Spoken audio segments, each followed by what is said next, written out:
We have VirtualBox installed over here on my Windows 11 PC. It's a fresh install. Now, if you haven't installed VirtualBox already, you can check out this video and I'll walk you through the steps. What we're going to be doing is we're going to be installing Kali on VirtualBox on a Windows 11 PC. And here is the website. It's kali.org. We're going to click on the download button right over here. We have quite a few options over here on what to download. We're going to be selecting the virtual machine option. And right over here, we have VirtualBox. If you're looking to install it on VMware, I've already done that. And I have this video right over here to walk you through the steps.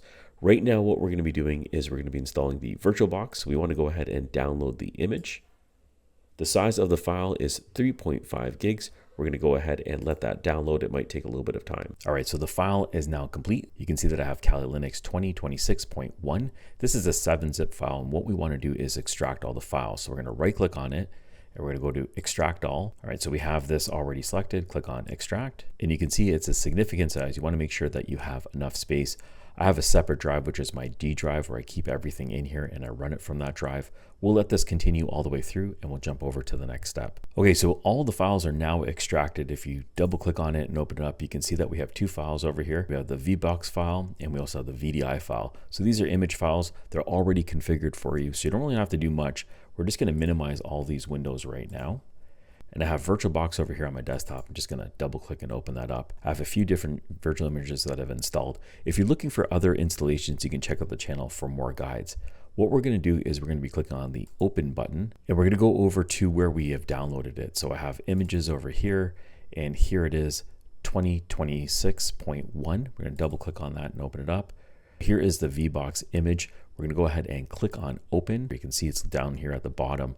All the settings have been pre-configured for you. If there's anything that you want to change here, you just have to make sure that this is selected and then click on the settings button. Inside the settings button, you can go ahead and adjust whatever you like. Now, by default, it's giving you 2 gigs of RAM. I recommend using 4 because for me, it runs smoother, but you can leave it as is.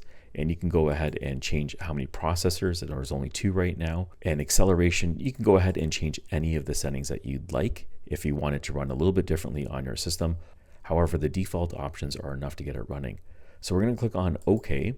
We have this selected right now, and we're going to click on Start, and it's going to load up the operating system.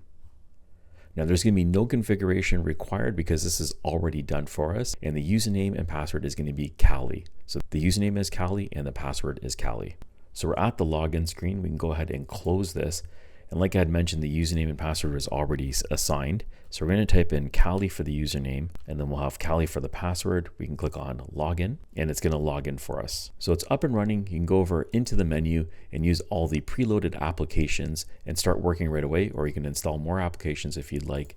If you go over here into the view menu and then click on full screen mode, you can switch it into full screen mode, and it'll take over your entire desktop, and you can treat it as your main desktop.